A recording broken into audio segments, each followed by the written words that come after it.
No, I was surprised Carla liked me in the first place because I thought she was like extremely pretty, and I was like, oh shit, like. I feel like you're surprised. surprised. She asked me out to go get a drink, and I was like, really? I was like, well. It was just after work. She was my boss at the time, so she was nice. She asked me. She asked me to go get a drink, and I was like, oh, okay, so let's go. Next time later, it was just us two, and it was like kind of more of a date. And I was like, oh, okay. Well, how did you know that it was a date as opposed to just two people hanging out? I've never been good at that. Oh, when we both wanted to smash.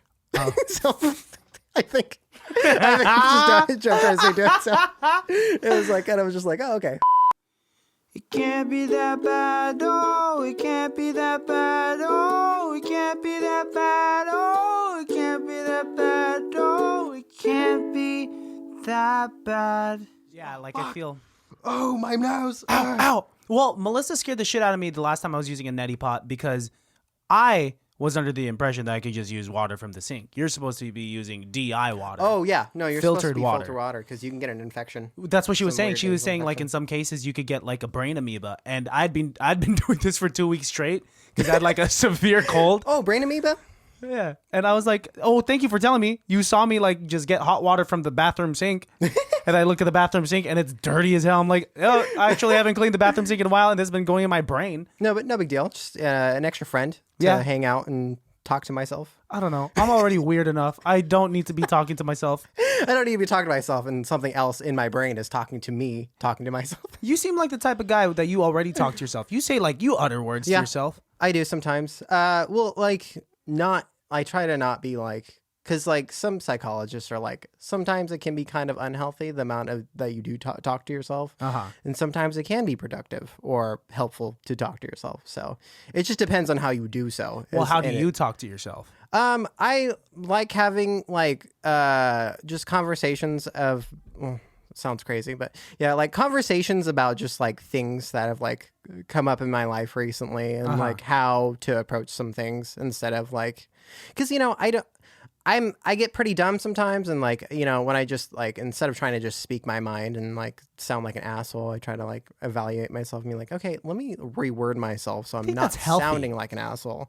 you know? Yeah. Because like Carla's caught me a few times and she's like, you could have said that a better way. And I'm like, you're right. I could have. So do you think it's like your word choice, your tone? Well, because like I talk to this with like my grandma and my dad sometimes. It's like, you know, it's not always like what you say, but it's how you say it. Exactly. It's very just as important, if not more important. I'm trying to get really good at like taking my time when I speak because I'm very used to being unfiltered. Yeah. Very used to being unfiltered because I think I've been riding the nice guy card for too long. You know, growing up the way that I did and people just saying like, you're nice, you could never hurt a fly. I'm just like, okay, so I'm going to trust like my reputation. I'm going to trust my subconscious and I'm going to trust my subconscious filter. And I'm just going to speak because truly, if I'm a nice guy, then I won't say any wrong. And boy, oh boy, have I been wrong in the past. Yeah, exactly. Just like, you know, it's not like you shouldn't get hard on yourself for like sounding like a jackass, but it's like, you know, it's okay to like learn from your mistakes and, you know, there's a time and place. And also being the funny people that you and I are, we need to know our audience. That's part of just being like, you know, a comedic individual, right? Yeah. Yeah. I mean, have you been in situations where you just did not know your audience and you came off as an asshole? Well, it's just like,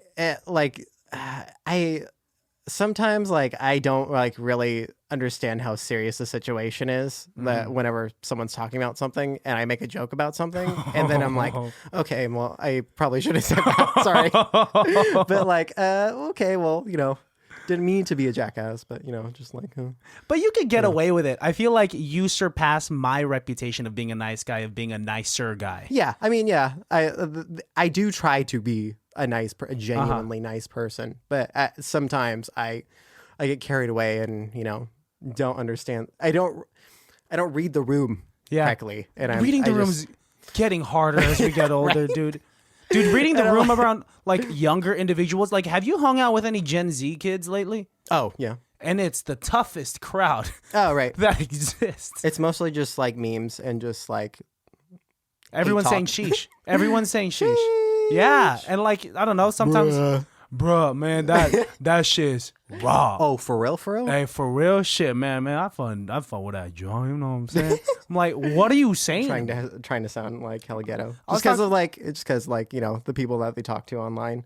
It's funny. Yeah, it's its own culture. It's weird because I hear my nephew talk to his friends, and sometimes it's like it's funny because it's like, oh, I used to talk shit like that to my friends all the time. But like as you get older, it's kind of just like, okay, like there gets to a point where it's kind of like pushing it too far, and it's like you got to chill out with the like go kill yourself, type of attitude. Well, is that like how they talk to each other now? Oh yeah, like.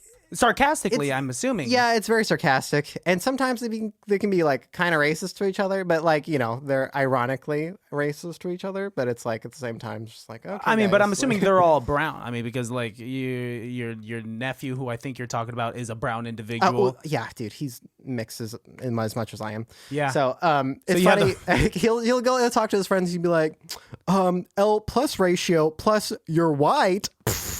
What? And I'm like. Luke, chill the fuck out. Dang, dude. Or he'll say the same thing to his black friends or some shit, and be like, "Okay, you need to realize when you're like taking it too far." He needs to read the room, right? Unless they're cool with it. They apparently are. So I'm like whatever. What do people think you are when they see you? Because I look at you and I don't, ethnicity wise or like cultural wise, I don't know. I know what you are, but like if I didn't know what you are. I get like a lot of people telling me I'm some kind of Italian Asian. Italian Asian. I'm like, okay. That's awesome. I'll take that, I guess. I mean, but you've gone through so many different looks since I've known you, man. Right. You have like a picture in our middle school yearbook of you wearing a red leather jacket that is studded, and you had like short hair that was dyed red or something like that. Half black. Yeah, I went with like the half black, half red hair. And you look nothing like that anymore. Or no, I had like bleached Liberty spikes all the time. It's pretty corny, but I mean, like I felt like it was cool. It was cool. It is cool right now. Everything. Right. Let me just wait up real quick before I go into this like compliment blasting of you. I'm going to introduce us to the baddies. Baddies, welcome to another episode of ICBTB's Highly Irrelevant. Alejandro is still out sick and he's being very safe and he has some stuff to deal with. So he said, hey, Christian, figure it out. And here I am figuring it out. I have a good buddy of mine. Good buddy since middle school, maybe high school. I don't know when we actually started talking. But we have Greg Salais, 3-time returning ICBTB guest, competitor for the ICBTB Guest of the Year. We'll see what's up about that. Was that third or second? This might be your third time. Remember the first time you came, we reviewed The Room, right? Oh, yes. The Room. And then the second time we came, we did a Highly Relevant and we did Not Another Teen Movie for your birthday last year. And now you are back for the first time in 2022. I haven't seen you since December of 2021. And your hair is now very much longer. It is... You're in Jesus mode right now. It's passing your nipples. Jesus. To go into what I was saying, every look that you have, you pull off. Thank you, God. What is that voice that you're doing? The gangster Latino dude that does that's like a preacher. You I ever have seen that guy? no clue who you're talking about. Do it again. He does. Jesus Christ, thank you, God, and he does like the 80s breakdancing. Right after that.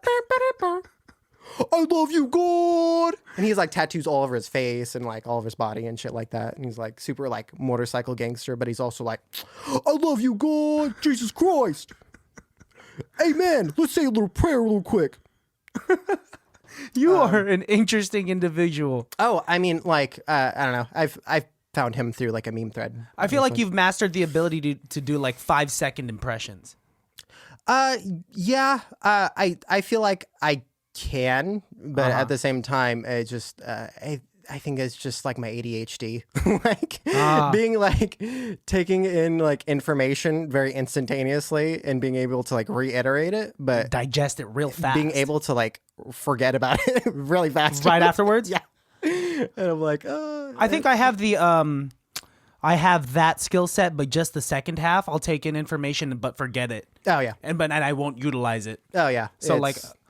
I don't know. I'll hear something online and then I won't be able to like do an impression of it. Yeah. Like the only thing, and we've talked about it before on this podcast, the only thing I think I've gone really good at, actually, I don't think I'm good at it, it was the Cockney accent, which I've gone secondhand from you, which I don't know where you've gone. I don't know if you've actually spoken to a Cockney individual, but I don't think we sound like that. No.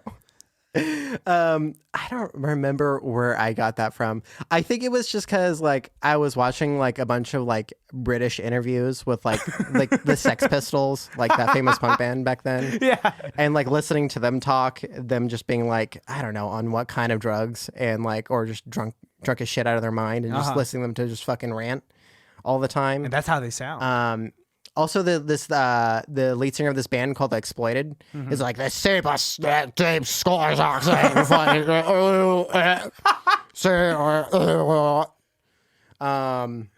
yeah, just like watching like old interviews of like old really cool British punk bands was like probably my main influence from that.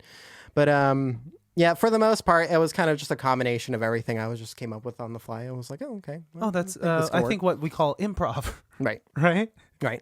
Figured something out. So I mean, another thing that I appreciate about you is like your vast knowledge of music. I've learned a lot about music through you, especially and like. Really? I mean, I think that's how we like originally became friends. It was probably through music. We were talking about before music. improv or anything like that. I don't know. I mean, like. You were the first person that introduced me to Tyler, the Creator, and it was like probably in the worst environment possible because I think I was like either drunk or high as shit out of my mind. And then you, not even at a party, I think I was in the backseat of your car and you were driving me around and I'm super messed up and probably paranoid. Yeah. And here you are playing like his Bastard album. Oh, yeah. And it's very like I'm demonic. a fucking walking paradox. Triceratops. And shit like that. It was just like, oh, hell yeah. I'm like, this shit slaps, but also very anxiety-inducing. Very scary, very dark. It's like, hell yeah. No one before that had really come out with anything like that. Mm-hmm.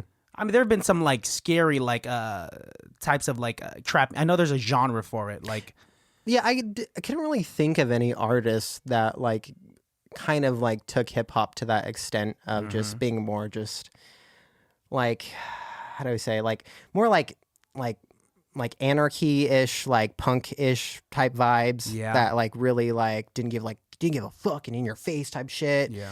And so that's why I got really into him basically really right cool. off the bat. So well, he was one of the first rappers that I knew about that changed the pitch of his voice. Yeah. You know? And still utilized that I think in almost every single album that he had come out with. Yeah. And now he has a beautiful singing voice. Yeah. I was like, oh, really developed this whole other side of music. Yeah. He really changes his whole persona every album. When did he start like producing his own shit too? Like that is when it got really impressive. Back in the Odd Future days, which is funny because like my nephew is going through like the whole phase of like finding out about all the Odd Future shit, and he's like, many years later. Yeah, it's funny. So that's so cool. It's like it's funny because it's like I was like, dude, you were a baby when I was listening to this stuff. So I think that's really cool that like I get to show him this shit and like have him figure out about like Odd Future, and I get to tell him about like the history of like how all this music happened and how they fell apart and all this other stuff. Yeah, so he's gonna have to learn about like the drama that happened. Well, not really drama, but them just like not being Odd Future anymore. Odd Future anymore. And because stuff like I remember that, it broke like through him. I was able to discover Earl Sweatshirt, and Earl Sweatshirt is one of the greatest lyricists out there. He is. Just able to like. Usually, I am. Turned off by individuals that think packing a verse with as many syllables as possible, they think that that's good. Yeah. But he has a very vast vernacular and very specific and impressive and colorful word choice. Yeah. Where I'm like, this works. Like he's just like saying it's. And I remember, I don't know what year it was, but like there was an interview with Kendrick, and they'd asked Kendrick Lamar, like, who's your favorite rapper as of right now? And he said, it's Earl. Yeah. It's Earl Sweatshirt. Yeah. So it broke my heart, like when they're like, oh man, like they haven't made music together in a long ass time. Oh, right. No, I mean, especially with like Earl's most recent stuff too. He's still like, he changed himself in a way to just be more introspective and like psychedelic, and just this whole new vibe of just like kind of like exploring consciousness through this whole like storytelling type thing. Yeah. But he's able to do it in a way where it's just like, it's also kind of silly, half of his bars. It's like, so it's kind of like, haha, that's funny, but also like, damn, that's deep. It is. He's able to mix it like, like perfect blend. I'm like, yes. I think the album of Earl's that I slapped the most was like, I think it's Doris, right? Yeah, I think that was like one of his first ones. Yeah, and that was like his darkest too. It's very dark. That was like the the bastard equivalent. To, Mm-hmm. I would say. That's I mean, almost that's the like, first time I heard fuck Vince yeah, dude. Staples too. Was through that album, and I'm just too. like, oh my gosh, you get like very deep and emotional, and understand where, like he says, breaking news. That's less important than when the Lakers lose, right? And I'm like, that's truthful, right? And like, what the heck? True. Yeah, there's lead in in your baby's food, and I'm Right. like, this is deep and like, Right. but he's making, and I'm bobbing my head to this really sad shit, Right. And I think that's the power of music, man. Yeah, exactly. I wish I could like have the audacity and voice to rap. Yeah, no, it's funny because like listening to the newest Kendrick album, him basically explaining everything that's been on my mind for the past like almost 2 years. I'm like, oh my God, dude, how did you just read my mind and just put it all on an album? Like, I don't know how he just like was just like able to like talk about like all the shit that's been going on from like the pandemic to like everyone's personal beliefs on the situation. And I'm just like, oh my God, dude, like, how did you just fucking like explain everything that's been on my mind? And it felt like a breath of fresh air to just be like, oh, thank God someone's on like the same fucking page as me. Like, holy shit. Hi, Isabel. Hi, Isabel. So I didn't say bad words. Baddies. Isabel, Greg's daughter, is in the studio. She snuck herself in. Mama. She was playing with my mom. Hey, do you want to sit in with us? What was that? Oh, I want to say hi to the camera. Say hi. Say hi. Say hi to the microphone. Here, let's show her how she looks right now. See, look. Oh, there you are. Oh my gosh. Wow, that you're you? beautiful. Say hi. You look good on camera. Hi. Oh my gosh. Are you just gonna mumble things? Oh my gosh. Are you camera shy? Bye. See you later, alligator. Oh, see you later, alligator. In a wild crocodile. I like crocodile and mean. Hi, love you. Bye, Isabel. You know where the bathroom is, right? No. I think she does. We'll see. Kendrick's The new Kendrick album. album. So for the past, he hasn't come out with anything in a long time. Yeah, almost 5 years. And like this, a lot of people, it pisses me off because a lot of people I've heard don't like it as much because it's so in tune with his feelings and his emotions, and it's vulnerable, right? Oh yeah. And it's not as filled with as many bangers, right? Yeah. But I think that he's talking about like what he's been through. Yeah. And obviously you said like you were able to relate to it, basically his entire album, right? Exactly. I think that's what he was trying to go for too. He was trying to create something that like what people are going through at the time. Yeah. And trying to create something that other people can relate to and get a feel for, and kind of like an empathizing type of thing where it was just kind of more just like a self-evaluation of just not only himself about what he was going through, but what everyone else is going through type of thing too. Yeah.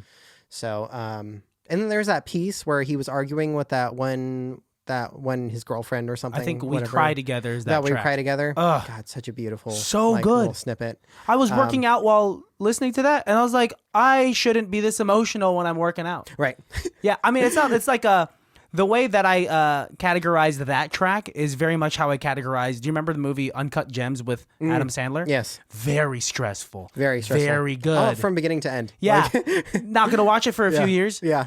This one, that track, I can't just like, that's not an easy listening track. Yeah. You know? It's definitely one of those things. It's kind of like just like an audio open spoken word type of like poem / argument.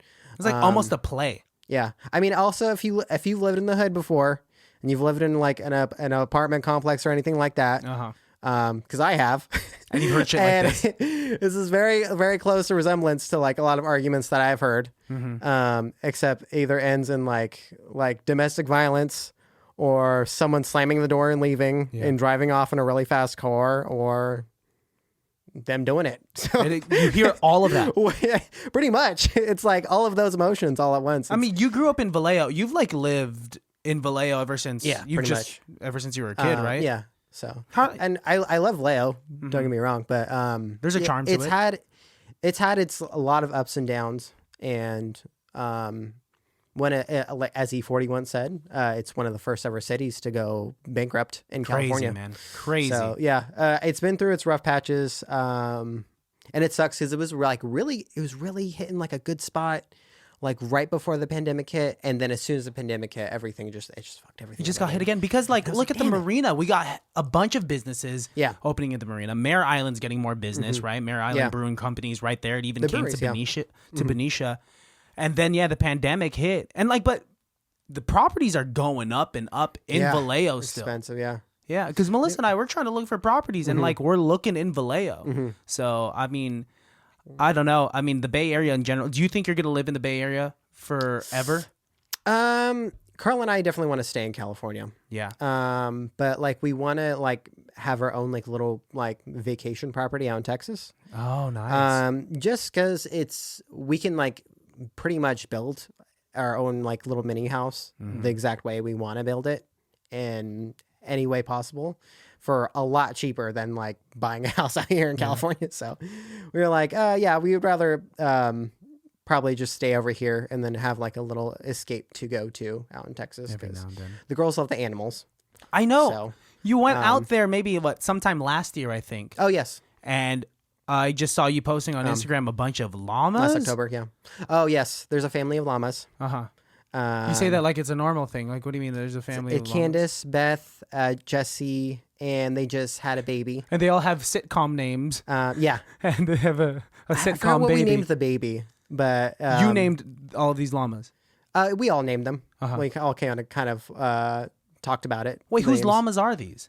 They're Carla's grandmas, technically. Oh, well, they were most of the animals were Carla's uncles before her uncle passed away. Oh, I see. And then basically Carla's grandma needed help with the animals, so that's why we went out there. I remember that. And then she talked to us about actually owning a property out here, and we're like, we would love to. So to come over out here and hang out and spend time with the animals and stuff, because the girls love the animals. Oh, I'm sure. Come out and see the animals. And my favorite's the emu, Margaret. Absolutely terrifying and intimidating to be around. Just a giant 6 foot tall bird. Huge. Basically. You're saying these animals like they just normally exist. I mean, they do out in Texas.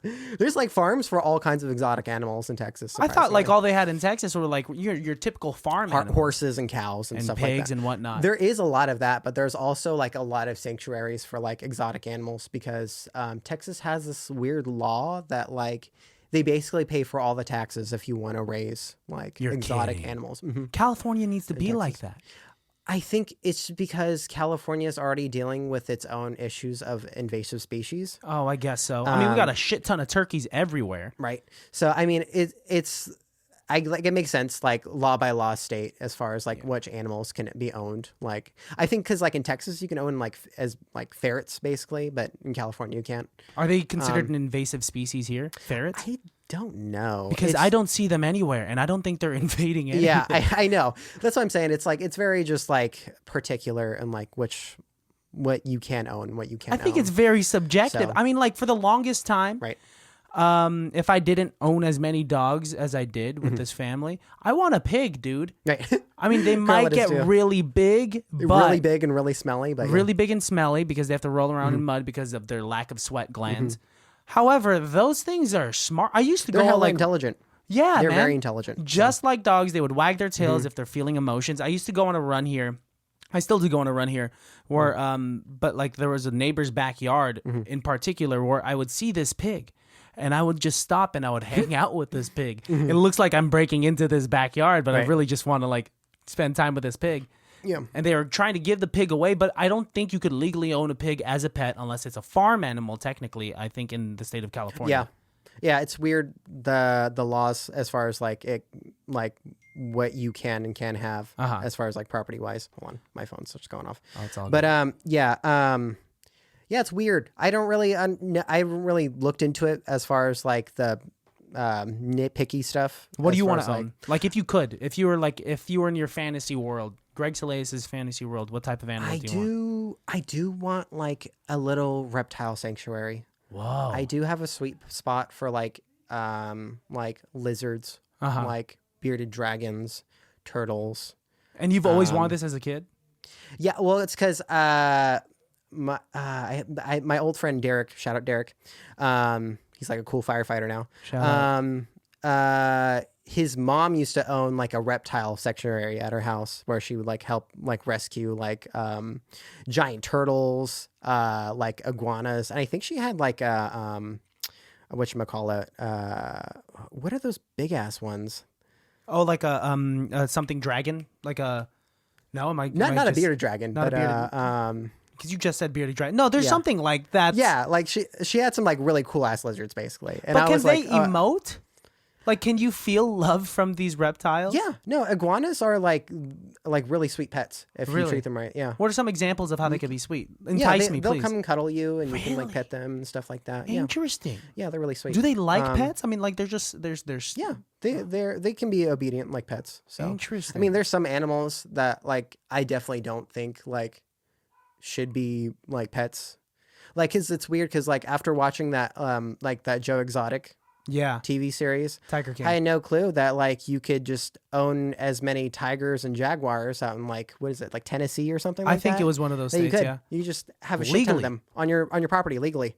What? How can I don't understand that? Like, why is that like a good idea though in the first think place? so. Someone's gonna get hurt. Unless you have like shit tons of money to like run like a nice, really like organized like situation. Let's say Michael Jackson when he created his own Neverland and he owned like giraffes and like a zoo. yeah, basically a entire zoo. zoo, yeah. Then sure, that guy's filthy rich and he could like afford all the trainers. This Yeah. guy kind of just built it from like the ground up and Yeah. like it was a little sketchy. A little right? sketchy, yeah. Oh no, definitely.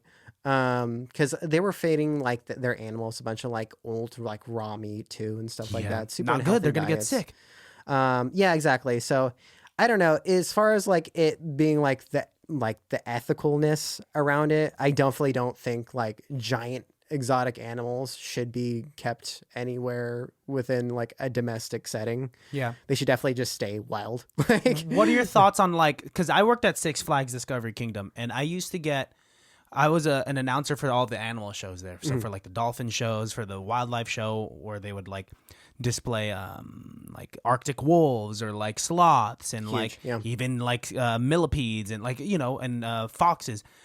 And we would get so many protesters, and this was like around the time, like maybe a year or two after what's that documentary that came out, Blackfish? Oh yeah, the blackfish about the orcas. And being, so yeah.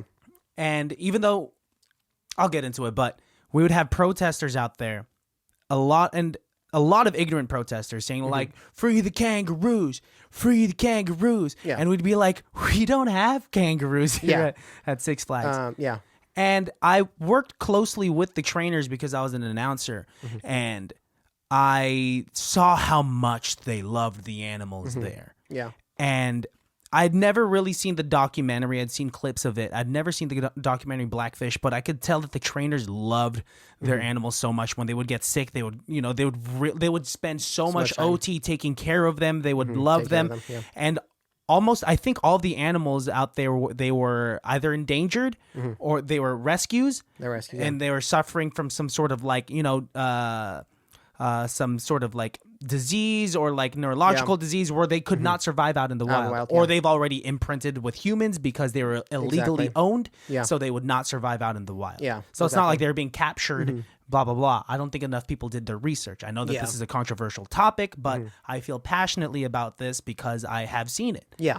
What do you think about it? Well, I mean, like watching the documentary, it was mainly for specifically like orcas that were just kept in those type of captivities. Yeah. Just because, I mean, it is a pretty small space in comparisons of the size of how big a big ass effing whale is. And that Jesus makes sense. Christ.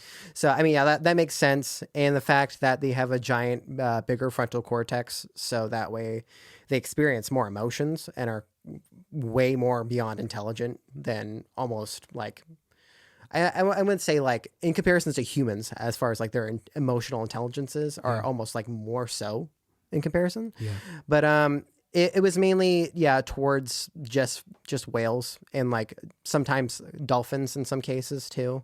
It's just as far as like trying to get them to be like maintained in these small areas, which made sense. But yeah, but like what you said as far as like certain animals being rescued and stuff like that, I think that's totally okay. Yeah, I think it's okay too.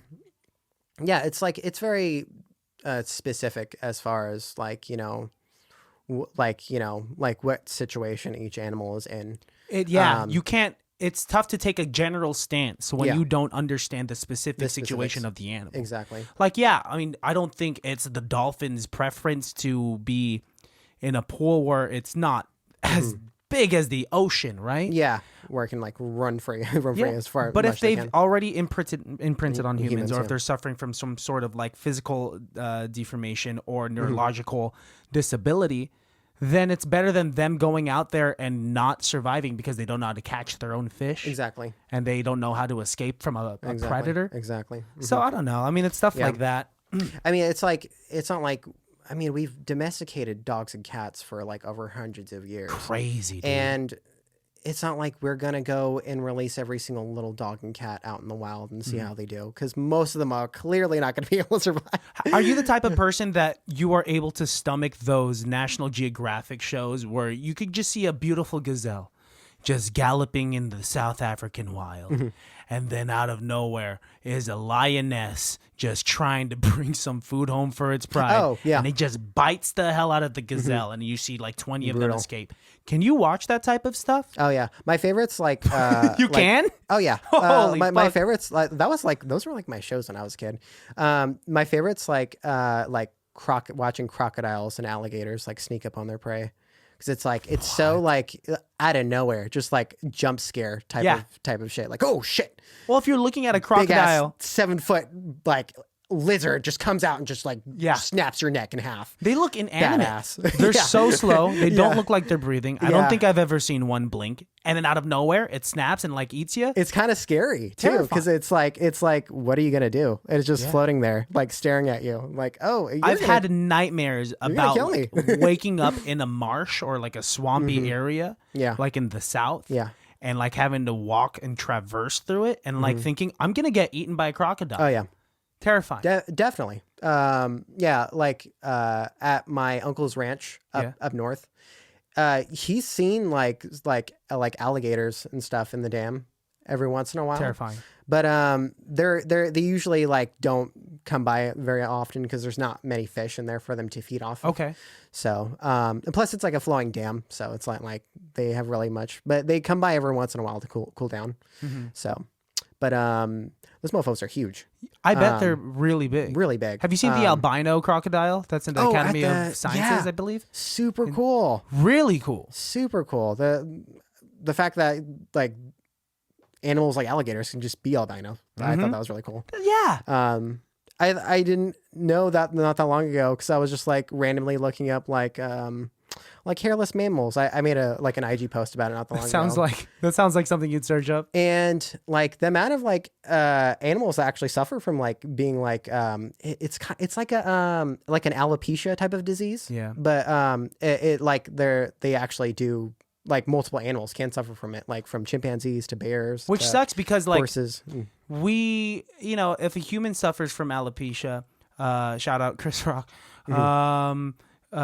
If it's an aesthetic thing, Yeah, it's an more aesthetic so thing because that's more- like we've developed ourselves in society to be able to survive. Yeah. However, like let's say if an animal that is like out in the wild is suffering from alopecia, there's multiple factors. That's warmth that you are lacking. Exactly. That depending on if your coat is developed, if you've evolved to have a coat that camouflages you, if you are the type to be preyed on, then you're kind of like fucked, right? Yeah.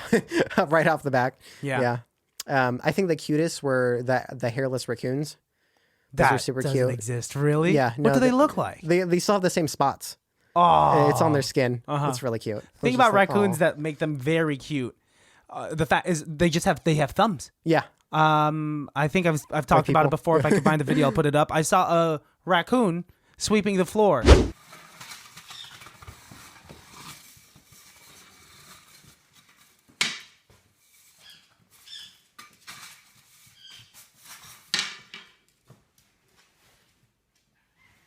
And it was the cutest thing in the world. Yeah. It didn't know what it was doing. I don't think it knew it was cleaning up the house, but the fact that it could hold a pole of that length is just it's ridiculous. Right. No, raccoons are pretty smart too, surprisingly. Like the amount that I've seen over, I mean, shit at my house, those and possums too. Like they'll get into fights in my backyard. Possums and raccoons? Yeah, they'll straight up it's straight up a National Geographic like UFC fight brawl. Who wins? Who do you think is the winner? They usually they'll hiss at each other. Sounds like it.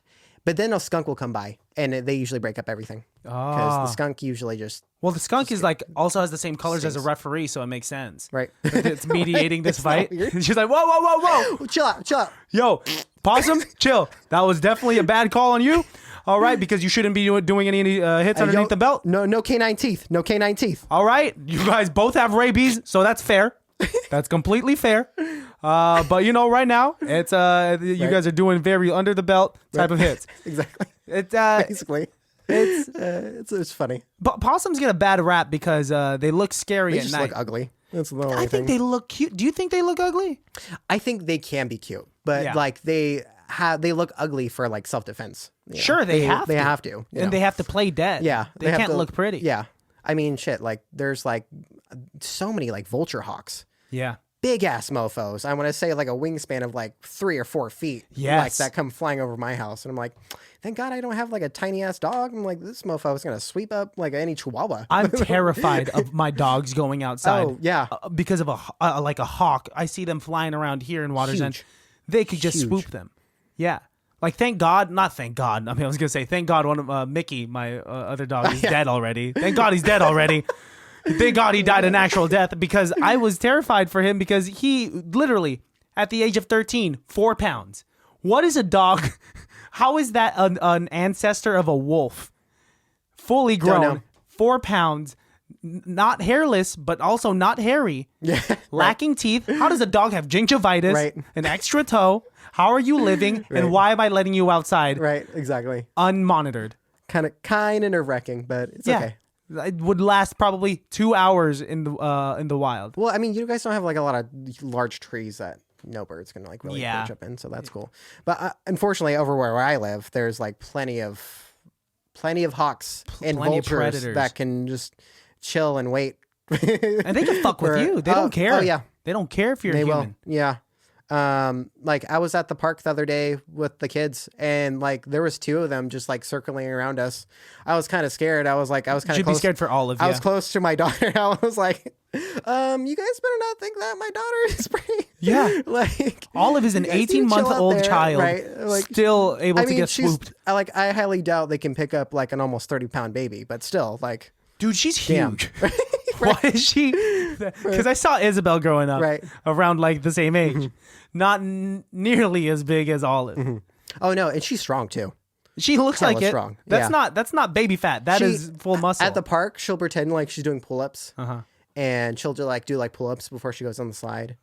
Or she'll when I'm lifting weights over at my nephew's house, she'll come and pick up the little 2 to 5 pound dumbbell and start lift lifting. that? Yeah, it's nothing. Holy crap! Yeah. What are you guys feeding her? She'll eat anything. So, I mean, put anything in front of her, she'll eat it. So, yeah. I mean, she's a definitely huge baby. She's definitely a lot less picky than Isabel. Isabel, it's hard to feed her. Well, I mean, it's not hard to feed her, but she's very particular in what she wants to eat. So. What's an example? What do you mean? Which I'm okay with. She's she really sticks to broccoli. She loves her carbs. Wow. She loves her carbs. She loves her carbs. She loves her pasta. She loves her noodles. She loves her rice. So how is she not as big as Olive? If she's eating all carbs. Right. But yeah, no. Isabel eats fairly healthy. Do you want another one? Do you want another kid? Carl and I, we're good for now. You guys are solid. You guys have 2 girls. It's just, I mean, as nice as our situation is now, that we're fortunate enough that I can be basically a stay-at-home dad. Yeah. Right now, and just work a little bit part-time here and there whenever I can, and Carla can basically just work full-time because she loves working. So I let her work as much as she wants and at home. So that's a huge plus too. Nice. 2 kids is. More than enough. Is more than enough. Two right now. girls at Two that. girls, right? Did you want a son at some point, or like I didn't, but Carla did. So. she wanted a son? You were Yeah, she fine. wanted Did a you boy. want a daughter? Yeah, I wanted a girl, and I was hoping that I was like expecting Olive to be a boy. I mean, she basically acts like a boy, but she ended up being a girl too. So I was like happy with that. So I was like, yay, girl Because power. I was telling Melissa, I was saying like, I want a daughter, right? Yeah. And she was like, okay, but what if it's a boy when it pops out? Mm-hmm. And I told her, then I'm putting that thing back in you. I'm shaking Melissa. I'm shaking her. And if it doesn't come back 8-ball? out a guy, Like an 8-ball. like an 8-ball, 8-ball. give me a female. Give me. Put that says- penis away. Her belly says no, No baby for you. no baby for you. It's, That'd be pretty funny. I wish it worked that way. Yeah. I wish I could choose. I mean, damn, dude, with our technology now, with the genetic. Oh yeah. manipulation and stuff like What's the word for it? Gene therapy. Gene therapy? Oh my god, dude. Yeah, that's an actual thing. That's like that. I think Gattaca. Do you remember that movie Gattaca? Yeah. I think they were able to like choose specifically what type of genes that their yeah. babies were What color gonna have eyes? What color hair? Yeah. Like the melatonin in their skin, like everything. Yeah. to make them the best It's crazy. form of human before actually being made. Yeah. Do you think that that's the right way to go with society? I think it's faulty. I think it's gonna have more. I mean, for right now, I mean, like, yeah, like whatever makes you happy, sure. But I think for like we're gonna see like more issues as far as like just gene therapy goes, as far as like immunodeficiencies and stuff like just like other like mental disorders, not like something serious, but like just like other things like that are very particular, and as far as like development goes, that I think might be a huge factor. But as far as that goes, like I don't think it's like ethically a bad thing at all. I mean, it's a lot better than us inbreeding. So Yeah, way better. Way better. Well, my fear is that if gene therapy becomes the go-to thing for everyone, or let's say it's only affordable for a certain class, right? yeah, For a certain bracket. Now, moving on forward, and this is years, and this is a wild theory. What I'm afraid of is it going to be obvious who the gene therapy kids were because they're coming out beautiful, and is it going to be obvious who like the random kids were? perfect. Yeah, Right? Because, there's going to be perfect kids that the rich were able to afford through gene therapy. And there's going to be normal middle class to lower class kids that just, like, you know, have weird noses and, like, regular eyes, right? Is that going to cause, like, some sort of, like, new type of social construct. Yeah, construct and discrimination? I could see that, but I mean, at the same time, I don't know, because like at the same time, like I think like you know, beauty's in the eye of the beholder. You know, everyone's beautiful in their own way. You know, as much as I personality-wise and tell everything. myself that, I still feel very threatened by objectively attractive people. Yeah, Like it's only recently that I've become very like that I've been looking in the mirror and I've been like, Christian, you're looking pretty good, man. all right, It took you 28 years. Bro. right. Other than that, it was personality. I still feel very but like I don't know. It's scary, right? Yeah. Well, no, I always thought you were cute. So Thank you, but I think that you think a lot of people are cute, and I'm just no. You did tell me before that you only hung out with pretty people. yeah. Well, I mean, like whenever I've said that, like I only hang out with beautiful people. Yeah. I mean that like on multiple senses of like not only physically but like personality wise and like emotionally. You know. You've always been that type of individual. You've always known when to like stand your ground and like call someone a fucking bitch if they're being a bitch. I mean, I've met some like very attractive, ugly people too All at the same time. So, Wait, attractive, like on the physically inside? attractive, Ugly but, people like, on the inside. Ugly Okay. people on the inside. So Yeah, there's a lot of those. a lot of those. Well, I think it depends on like how you grew up. Like if you're, I want my kids to be ugly because if they grow up ugly, you'll have like a great personality. And you could get pretty later. You could go to the gym. I mean, not saying, just to be like physically like healthy. You don't have to be the skinniest fucking bitch in the world. But like there are ways, but if you grow up and not everything is just spoon-fed to you, then you're going to learn how to get things on your own. Yeah. And you're going to understand what it means. But if you grow up attractive and like all the boys at school like you and like everyone's giving you free stuff and like you're breaking all these hearts and you're going to be like you said what? That's going to be Isabel. Why? Do all the boys like her at school already? Oh, well, I mean, she's 4 years old. She's 4 years old, but I can already tell she's very pretty. Yeah. She's going to be easy to get along with. Well, you and Carla should have been uglier then. No, I was surprised Carla liked me in the first place because I thought she was like extremely pretty, and I was like, oh shit, like. I feel like you're surprised. She asked me out to go get a drink, and I was like, really? I was like, what was the situation? How did that happen? I'm curious. I don't know much between you guys. It was just after work. She was my boss at the time, so she was nice. She asked me. She asked me to go get a drink, and I was like, oh, okay, we'll see where this goes. So, all right. Well, at first did you think it was gonna be a platonic drink? Yeah, I thought it was just gonna be I thought I was honestly gonna be like a work related type of like, yeah, sure, let's go out for a drink, let's hang out and stuff. But it was like well, because she had another friend with her at the time, so I was like, oh, okay, so we hung out and bonded and stuff like that, and then the next time later it was just us two, and it was like kind of more of a date, and I was like, oh, okay. Well, how did you know that it was a date as opposed to just two people hanging out? I've never been good at that. Oh, when we both wanted to smash. Oh. So I think just trying to say it. So it was like, and I was just like, oh, okay. So you've always been the guy that seemed surprised when a girl did like you, though. Yeah, well, because just like I've always thought of myself as like a huge corny ass dork. So, but I think that's the charm, right? I mean, like, yeah, it is. But like, I mean, I've talked to like a lot of people are just like, man, you so corny, or like you hella dorky or nerdy or some shit like that. Who's saying that? Other like heterosexual men, where it doesn't matter what they think. Yeah, for the most part, yeah, mostly. Yeah, because I've seen like much. your rapport on your resume in terms of the women that you've seen in the past. Yeah, you did a good job, man. Oh, thanks. You did a good job, right? And it's always just been like, you've always been the same kind of guy. And just like, yeah, I don't know. I don't know how I got I don't know. Right? Yeah, I don't know. This is like this person. It happens. Like things what? Happen. Greg, like how did you pull this person? Falls into place. Really? Falls into place. So I mean, have you always known that about yourself? Like, what's your favorite part about yourself? I think my love for like nuanced like art and like just things like that I'm like really passionate about, just like as far as like painting, like one of my favorite things that like I used to bond with my grandma a lot is just her taking to me art museums. That's nice. That was like the fun thing to do. And just always just like exploring and like learning about like art, different types of art and stuff like that.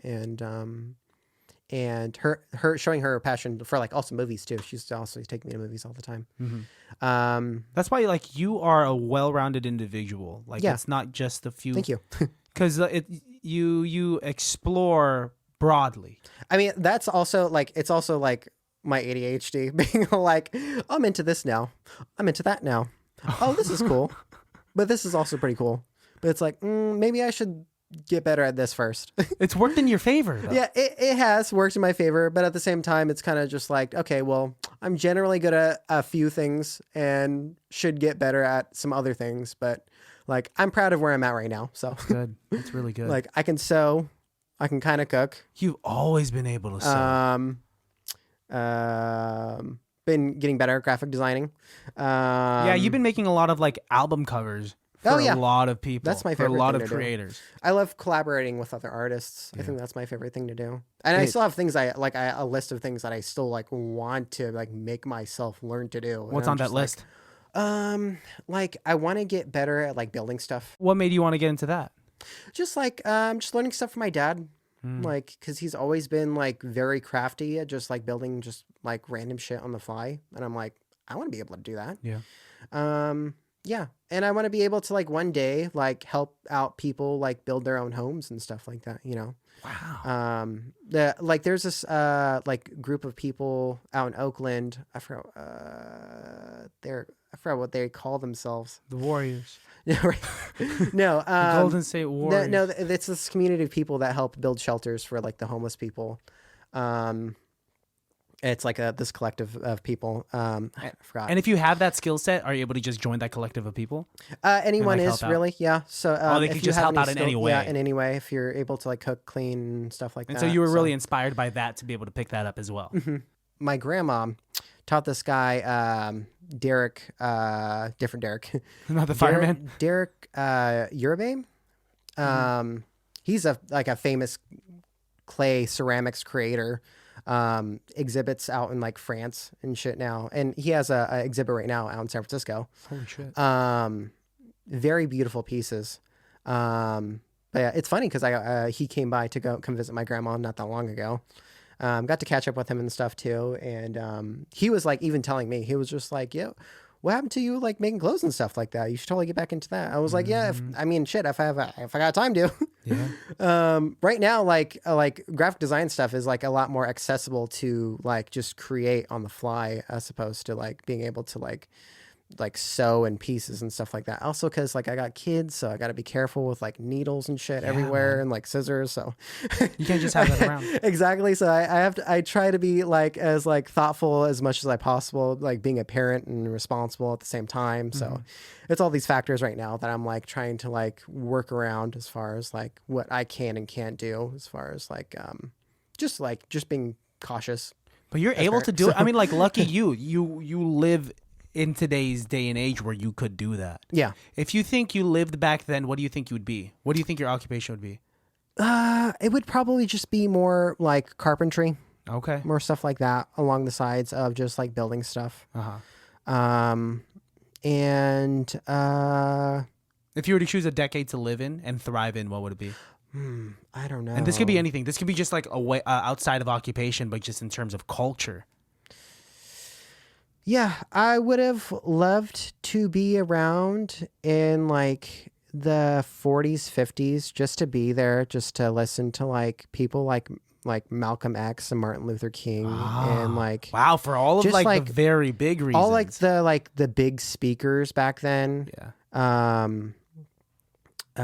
Just like I mean, also to see like people like Janis Joplin and like Jimi Hendrix live. Oh God! Like all the like the OGs basically. Yeah. But at the same time, like aesthetically, I've always like loved like the 80s to 90s type of era. I knew you were gonna say that. Just because like I don't know, like as far as like fashion was like really booming, like creatively, like from Jean Paul Gaultier to like who else was like really booming at the time, and then like early 90s to Alexander McQueen, and like also to like see and experience like artists like Andy Warhol and Jean-Michel Basquiat, you know, talk to them, be able to maybe talk to them in like some club or some shit, you know, like while they're like high out of their minds on like hella drugs. That would be just like, I don't know, it's like thinking about those experiences that other people have gotten to like come across those people and like have like conversations with them and talk to them about like what their like creative outlooks on life. And I always like, there's this one Andy Warhol quote that I think basically predicted the future, which was everyone in the future will have their own 15 minutes of fame. And with the rising, like, with technology and the internet, that's more so true than it like. Everyone's getting it. Basically, you look at like all these kids on TikTok, and they are getting their. There's literally people who've been famous on social media who are now at the Met Gala. Which I don't really think they should be, but still, that's the culture now. That's just my critique. But yeah, but it's interesting that, you know, it's weird how we can give ourselves, you know, our own, you know, basically 15 minutes of fame. This is our technology, our phones are our portals into their opportunities to get big now, right? Yeah, exactly. To like actually be able to like harvest a career, because that's kind of what it is. Yeah, exactly. Right? Because it's just so weird to think about, because it's like one part of it is just like it definitely has its downsides, but the other part of it aspect is just like, wow, I mean, it's like so cool that we can communicate with each other with just the click of a button. Yeah. You know? This is developed from like, if we were to show people from back in the day our phones, Right. these pocket-sized devices that can do literally almost everything. Right. They would think you're like witchcraft. Like, that's witchcraft. Imagine back in the day when they're talking in a coffee shop and they had a question and they're just like, I can't answer that, nor do I know that term. I will be back tomorrow, same place, same time, because I have to go to a library to do some research to find out. As opposed to like right now, I could just be like, what is that word? Or like, what is that? Who's that actor's name? I could look it up on my phone. Yeah. Back then they had to work really, really hard, or to like be able to like contact, if they had family on the other side of the country, the only way they could contact them is through the Pony Express. Very, very dated form of communication. Right. But like nowadays we could just, call them. Literally call them. Yeah. Yeah. From your phone in your pocket. But you're right. There's a lot of pros and cons Yeah. with this, because like this can lead to like laziness, because we want everything so fast. Right. Amazon giving us access to like 1 or 2 day Immediately. deliveries makes us so impatient or so lazy to get off our asses to go to Safeway to get something. Yeah. I don't know. Yeah, So there's exactly. like very convenient, but what is too convenient? Yeah, right. No, like Carla loves ordering everything online. Everything from groceries to clothes to Groceries is like, that's the step that I haven't taken yet, oh yeah. to order that online. I need to look at it. It's very. pick it It out. depends. Like sometimes they'll send you like the stuff that like expires like next week, and you're like, oh great, I gotta eat this like now. But other times they'll get you like the fresh stuff. So It depends on like hit or who's miss. delivering it. Yeah, it depends on who's delivering it. Yeah, hit or miss. So. Well, because the way it works is that like the guy that works for the third party company goes inside themselves and picks it up. It depends, because like sometimes Safeway will like partner with like DoorDash or Uber Eats, Okay. and they'll make them basically Do it that way. they'll pay them to deliver to you. Are you liking technology groceries. right now? Like, are you more favorable on the side of technology, or do you wish you had lived back in the day when everything seemed a little more simple and maybe authentic? I'm thankful for right now. Like I said though, like I would rather honestly be like back then experiencing like these like huge, like big impactful like movements, like these social economic movements that like really changed how especially this country is today. And just like how would it have been there to like hear these like famous people talk. Yeah. Just to like, I don't know, just to have more introspective about like, how society, they imagine society and how they believe things are. So I think that's really cool that like you find passion in wanting to like to be included in the how society on the very pivotal figures that created today's society, Yeah. I mean, I would have loved to have been a journalist back then. you could be a journalist right now. I mean, because like as interested and as involved in as you are in like today's current events, because I see like what you share and like what you're into in regards to what's just happening in the world. Because like, yes, this is a comedy podcast. We keep it light and we like try to stray away from like heavy topics. As you and I are speaking, there's so much bad shit happening right now. Yeah. So much bad crap. And like, I mean, all I hope for this podcast to be is like a light distraction from what's going on in today's news, because it's so easy to get caught up and like talk about it. Like I mean, as long as like we are acknowledging its existence, we still have to move forward and we still have to be able to like, what can we do like today to make the society, I don't know, to make it better, right? To make it, a better, happier place. And that's what I appreciate like you and Alex doing, Try. keeping it fun, and keeping looking forward to things Yeah. and just like, putting a smile on people's faces. And if that's like the minimal you can do is just make someone laugh or smile in their day, that's like, I'm all for that, honestly. Thank you. Like that's like just as important as going to get checked up by a doctor as a physical. I think that's honestly just as important. It's this because this is what gets us going, dude. I'm such a mental health advocate, especially recently, just with everything going on. It's been a rough 3 years, clearly. Yeah. I'm here for you, baddies. It's okay. We're doing this for you. Yeah. And it's important to, express that we feel what everyone's going through and we can try to make this place a better place. Yeah. So that's beautiful. Yeah. I've said it a few times on episodes, but like this has probably been like one of the hardest years of my life. Yeah. And I've never really paid attention to my mental health as much as I have for these like past 5 months. And it is so important, man. It is so important how much little things in life can not only like, I like how people say like, do things that you love to distract you, but like not only should they just, I feel like the word distract serves as a temporary like kind of medicine to your real life issues. Yeah. I think that like true happiness and true self-care in terms of like finding a hobby or like trying to like really acknowledge the things and people that make you happy and that make you love life, to do that not only as a distraction but like as actual permanent ways to help you heal for whatever you're going through. Yeah, that's important. Yeah. I think one of the biggest lessons I've learned in the past almost like 5 years, probably longer than that, is it's important to help yourself before you're able to help others. Yes. Which is a lesson I definitely learned the hard way. Yeah.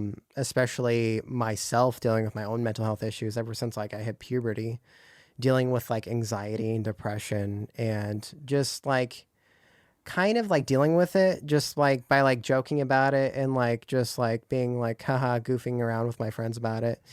Until like you start like figuring out like, oh shit, my friends are being actually serious about their like mental health issues and I should have took them more seriously. And now we're here today and I'm definitely in a lot better place. I'm glad. And it does suck though, because it's like I've had a few friends that have like either tried to take their own lives or have, and it's just like it's important to reach out and talk to each other in any way possible and be there for each other and, connect and, especially, since we weren't physically able to for the almost past like 3 years. So it's like, it's more important now than ever to like show that like, that we're all here for each other and we can be here for each other and, It doesn't take a lot of energy like to shoot a simple text. Yeah, exactly. I've been trying to get really good at, I'm in my head a lot nowadays, and sometimes I ponder on like very happy memories. I'm like, oh, I miss this person. Like, I wonder what they're up to. Yeah. At that point, anyone has that feeling of like, oh, I wonder what they're up to. You could find out. Yeah. You could shoot them a text and like, yes, if they're busy, hopefully they'll eventually get back to you. Give them a call, leave them a voicemail. Yeah, I know we're all busy, but it's really the thought that counts. And it doesn't have to be like a 10-minute conversation, but it could be like a 2-minute conversation just saying, hey, just want to check up. I hope all is well. Because that could mean the world to someone. Yeah, exactly. I've said it before and I'll say it as many times as I can, but little things mean a lot. Exactly. Because there's so much crap going on in this world that we forget how we get lost. How big the little things are. Yeah. Yeah. Yeah. That's good. Yeah. This was a pleasant conversation, course. and I think love you, man. I love you too. Thank you for doing this with me. Yeah, of course. We'll do more in the future. Love you too, Alex. If you're watching this, do you want to end this with improv scene, and then we'll get out of here and we'll start talking about the movie that we're going to talk about? Note. Yeah, sure. Hell yeah! All right, baddies, you know how this works out. If you're a first-time listener and you've made it this far, then kudos to you. If you're coming back, welcome again. We're gonna do an improv scene, and hell yeah, let's do it, ladies and gentlemen. Highly irrelevant.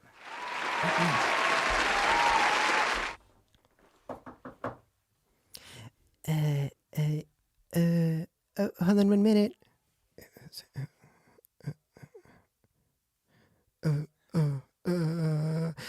Sorry. Come in. The door's locked. You're gonna have to let sorry, me in. Sorry, give me a minute. Oh shit! It just stole my show. Oh, hold on 1 second. It's okay. Take your time. Damn fucking toe.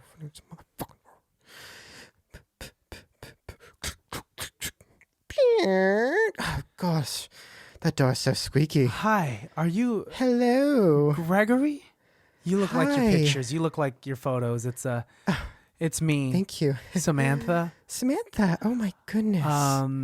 You are so beautiful in person. I know. The photos I had up on the dating app were very dated, but I mean, it seemed like it worked. We had great conversations, and I'm glad we could actually make this happen. Your voice is a lot deeper in person than I expected, but it's okay. I looks get make that a up for lot. it. I get that a lot. I hope it's not a bad thing. Oh, it's a wonderful thing, actually. Oh, okay. I'm glad that you're into it. Well, I guess we're ready. Come in, okay. come in, I didn't know if come you in. just want to go straight to dinner, but I'll definitely come inside first and Would you like some wine? I would. Wow, we're getting straight into it. I also have vodka. Oh my god. Okay. Absinthe. Okay, it's just getting harder and harder. LSD if you're trying to get a little crazy. Okay, that's just like I think I'd prefer to. But if you like to just have a beer, I have that as well. I'll go with the LSD. Oh, okay. You hit it right on the nose. You want to get a little crazy? Hit it right tonight. on the nose. Oh. So when I said on my profile that I like to get a little crazy sometimes, that's exactly what I meant. I just don't like to shoo people away.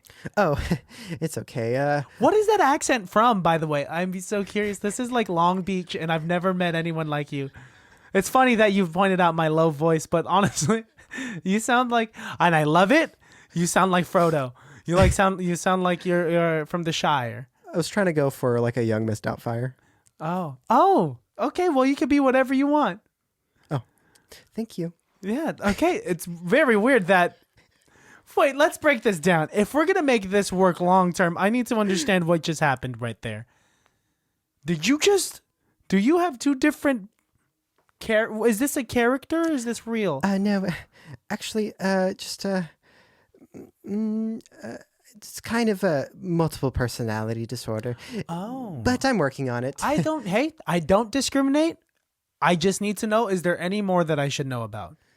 No, sometimes it's going to be fucking stupid, but it's okay. Oh, okay. Hey, that's completely fine. Sometimes it's silly.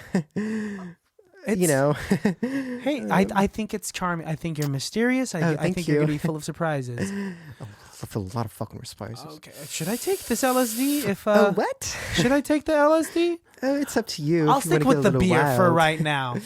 Yeah, okay, of course. Go ahead. Cut to the dinner. We go. We find them in a 3-star Italian restaurant. What would you like to eat, or what do you like eating? Usually, I mean, here I'll usually go. I'm basic. I go with the chicken Alfredo. What do you like to eat? Such a basic asshole. What the what? Wait, I'm sorry. That's so silly. Greg, I know that I said it was charming, but like, if you're gonna switch, like, you're gonna have to be like. Sorry. Let me fix myself. I usually go for a nice Italian vinaigrette with a side of salmon sautéed with almonds and macaroons. All on the same plate? I find myself pescatarian sometimes. I like to watch my figure, so. I don't know if you could be such a fat pescatarian. asshole. Oh my god! Hey, I mean, this is- I just I get self-conscious about my shape, so. No, you shouldn't. You seem like you're in peak form. It's really nice. Thank you so much. Yeah, you don't have I to watch your appreciate figure. it. You could order whatever you want. I'm all about it. About to order the unlimited breadsticks Hey, right now. If you like carbs. Salad, the unlimited salad, actually. Cut to the bedroom after they've had a few drinks. I usually don't do this on first dates, but I think I'm ready. Oh, what are you ready for? I'm really, I don't know. I mean, from what I've told you through Bumble, I like dirty talk. So I kind of just like to Oh, get in you the like mood. I'm dirty gonna have to talk? hear you Okay. dirty talk to me. You bad boy. You're so naughty. I'm a girl. I'm Samantha. Oh, That's I mean, girl. Sorry. Hey, but I whatever didn't mean you to wanna say. misgender you. uh-huh. You're so you need to be cleaned. This isn't working for me. No, I mean maybe we should just try something else. Like just Want to try something else? there we go. That's what yeah. I'm gonna tie it up. Yeah. I'm gonna fucking Yeah. fucking handcuff you. Yeah. Leave you there on a wall. Wait, you're Leave gonna you there leave for me? several days, Wait, you're starving. Wait, no, you don't have to do that. You should. You want me feed to punch you? No, it's fine. You want no, me to that's not. slap the shit out of you? Maybe if it's like not What as if I harmful, chokeholded you? What if I just like a wrestler, I'd rather not. No, yeah, it's just like- RKO you right on the bed? no, I mean like no. This is like that's not that sexual. I mean Butt ass naked, rip all your clothes off. that's better. That's the direction Yeah, that that's I what like. I'm talking Yeah. about. And it's I mean, I wouldn't do those things in order, but if you would like me to, I could. let's bring the other one back. The other one back was like very Oh, very. sorry. And then maybe I can just throw you in my basement. No, okay. Let's bring the other one back, and I'd rather I mean, not. I could just, just give you a bath and I'd sing you a nice bedtime story and, light some candles. That sounds pretty Keep it nice. sweet and then light you on fire. Cut to the police station where Samantha goes to because she's just terrified for her life. Hi, I'm here to report someone that is a danger not only to himself but possibly others. Oh, hi. Yeah, that's me. Are you? We were just, playing around, being silly, and got a little out of hand. And now my partner here has some third-degree burns. I didn't realize that it was gonna. We were trying to get into something sexual, and it just turned into something very frightening. And yeah, and here I am. It's very weird that all the LSD I slipped, and he doesn't realize it's been a week. But yeah, yeah. end scene. That was terrifying. You are scary. You are so scary. Jesus Christ, man. Jesus Christ. I love it. I love doing improv with you.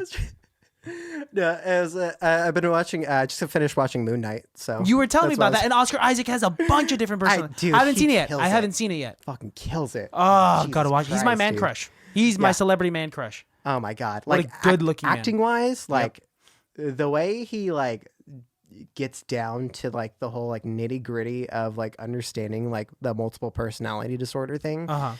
Very on point to like the actual like like the psychological depiction of it. So it's And that's how the actual comic book character is. Yeah. Has multiple personality disorder. yeah, Moon Knight actually has multiple personality That's disorder, incredible. and that's why what's his face, the Egyptian god's able to manipulate him so well is because he's able to talk to the other personalities and tell them what to do. Yeah. So that way the base personality doesn't know what's going on. So cool. So he's like That's crazy. oh no, I'm some like crazy innocent person. But his other personality's like, I'm just gonna fucking kill everyone and just beat the living shit out of you. Would you say it's the best of the Disney Plus series out there? Because I haven't seen any of them, so I'm a blank slate right now. The way Moon Knight is like as a series, I don't really care for trying to do the character building alongside the plot line type focus thing. I think that kind of gets lost in everything sometimes. I see. I mean, they do it well, but I'm like, it kind of strays away from like I'd rather it just be like separate from the other instead of trying to do it at the same time. Okay. It just gets confusing sometimes. It's too just like, convoluted. ooh. But I mean, at the same time, that's how they were trying to like explain the whole multiple personality thing of just Okay. him like blacking out and just being someone else. So, I mean, like that makes sense, but like I just wish they did more of the character building of like his background, and why he has multiple personalities, like more separate Okay. than the explaining like what's going on in the story. But as far as like the show goes, it's pretty good. I still like WandaVision just a lot better. Just First of them all. as far as like explaining like what Wanda's emotions are going through and how it's affecting her powers and how it's like manipulating I have this, to like watch that. alternate realities. It's beautiful. Well, it's the only reason why I haven't seen the latest Doctor Strange movies because I haven't seen that one. Because I hear that's the most important movie to watch. Yeah, you actually you Or should series watch to watch. WandaVision first Okay. before, because I haven't seen Doctor Strange 2 yet either. So I hear it's good. Yeah, I hear it's good. really good. So I'm excited. But no, WandaVision is probably one of the best. Also, it takes a lot of like the comic book depictions of like the multiverse in Wanda's eyes and Vision's eyes, because there's like a lot of different like non-canon like series of like this alternate universes of like Wanda and Vision living in their own happy lives. But they were able to take those stories and turn them into like its own MCU canon that actually makes sense. And I think it's really cool how they like make everything come together in its own way and how it explains everything in the end very beautifully. And it's more of like a more just introspection of like emotions and mental health and how we deal with grief. Because I grieve different, Kendrick. Basically, how we grieve and how we go through pain and how we express these things in our own ways, and I think that's beautiful. So, Well said. Well said. That's like it's definitely the best out of all the comic book series. That's Love what it. I'm right now. I'll have to check it out. I love Elizabeth Olsen. Would marry her if I could, as Scarlet Witch only.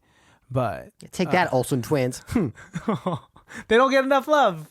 Right? Yeah, They're all like, we're into fashion. we're super into fashion, and we like already have all that Full House money. Man, shut up. Whatever. Whatever. You like your sister. All right, I like your let's sister better. Yeah. let's get out of here. We still have a movie to talk about.